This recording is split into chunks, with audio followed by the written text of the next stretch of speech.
Ал құрметті біздер енді Ләззат ханым, біздердің талабымыз жалпы осы аналар, көп балалы аналарымыз осы жерде 2023 жылдың декабрь айында бұл үйді алғанбыз. 2023 жылы үйді алғаннан кейін әртүрлі жағдайлар орын алды, бірақ сонда да ұсақ түйектерге қарамай біздер үйді алдық. Себебі барлық аналар пәтер жалдап тұрғандықтан бәріміз ешқандай қиын жағдай болғандықтан осы үйге көштік 2023 жылы желтоқсан айында. 2024 жылы су тасқыны болады. 2024 жылы су тасқыны болғаннан кейін бұл үй судың ортасында қалады.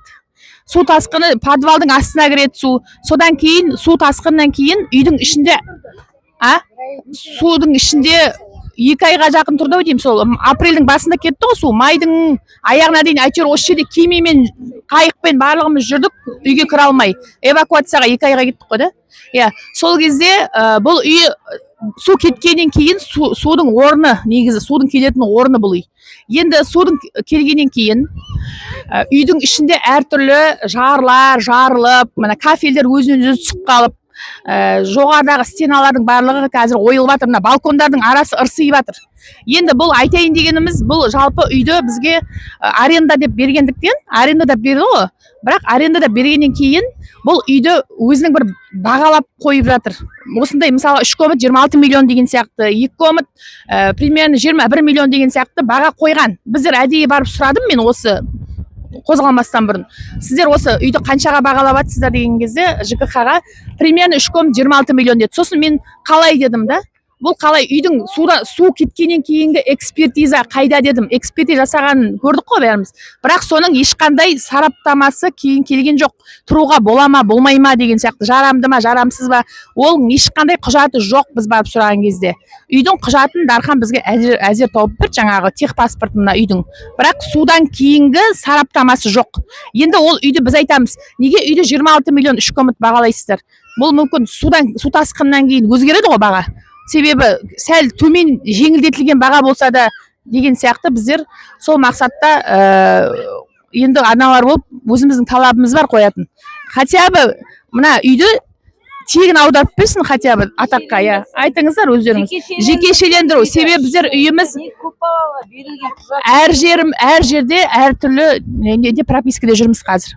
Қазір біздер мына ЖКХ-ның үйі болғандықтан біздер прописка біреуміз ана үйде, біреуміз мына үйде жүрміз.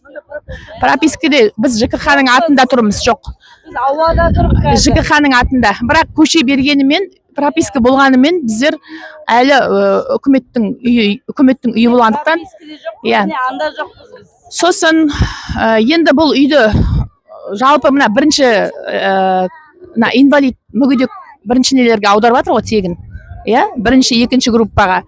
Енді жалпы бұл кезінде негізі 2019-да басталып, 2021-де біту керек үй негізінде. 2020-да ол карантинге қалып қойған себептен 23-ке қарай ығысып кетті. Негізі бұл кезінде Қасым-Жомарт Тоқаев мырзаның осы көпбалалы аналарға деп нұрлы жер бағдарламасы бойынша салып берген үй тегін тұруға деп. Сол үшін біздер очередке сол үшін тұрдық кезінде. Тегін очередке 16-тан бері қарай, иә. 15 жылдан бері тұрғандар осы үйді тегін аламыз деп үкіметтің үйі, өзіміз қазіргі таңда Жылой ауданы, өзімізде теңіз кеніші орны бар үйіміздің қасында. Мысалға, неужели біздер бір тегін үйге тұрмасқа? Қаншама үй жалдап жүрміз. Біздің үйіміздің қасында мысалға завод бар.